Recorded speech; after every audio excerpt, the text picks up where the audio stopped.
And sticking with Minnesota, obviously that first round pick, like you said, just helps their blue line so much. But, they've had to make changes. They made a change behind the bench with Ken Klee like a week before the season. Then just days before the draft, the league announces Natalie Darwitz is out. And everyone still kind of wondering what was going on behind that. And then this kind of struck us at the draft. Ken Klee gets this response.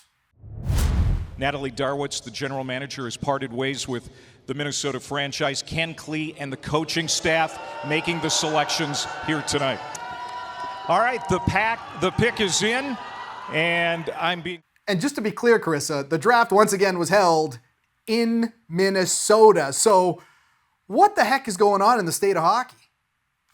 It's a good question, Rob, and it's one that we don't know the answer to yet. I mean, I think there are a lot of unanswered questions, particularly from the fan base in Minnesota about what happened, to lead to Natalie Darwitz departing the organization so close to the draft. Obviously, your general manager is the most important person at the draft and presumably had been working on the organization's draft plan for months before she departed. And then, a few days before the draft to have someone else come in is obviously not an ideal situation. So we don't know exactly what happened there. We're still trying to piece that together. We do know that head coach Ken Klee, before he was brought in kind of a week before the season to replace the other coach who departed.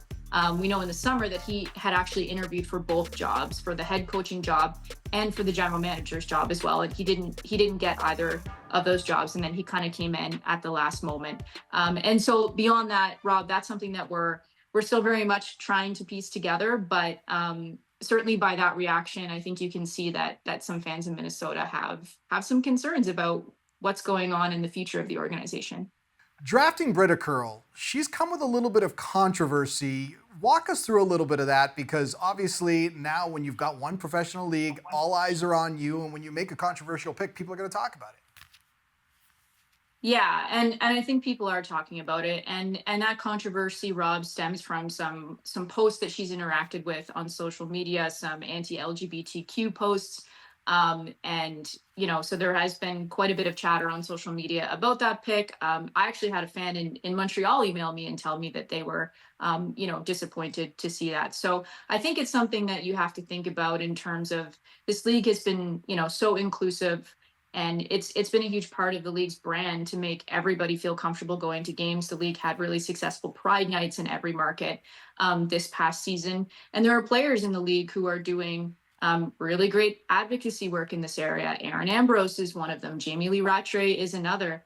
And so I think that's where some of the questions stem from. I mean, you also have to talk about, a number of players, staff, fans of this league are part of that community. So it's a question that I put to head coach Ken Klee, who was running the draft for Minnesota on Monday night. I asked him, he said earlier in the press conference that he spoke to former coaches who coached Britta Curl, former teammates with Team USA, and they all endorsed her. To be fair, they all said that she's a good teammate and somebody who's good to have in the locker room.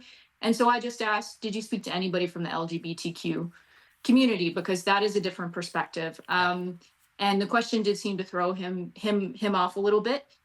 So I don't get the sense from the answer that was maybe something that was on his mind, but I think it's a question that Minnesota is going to have to answer at some point this season.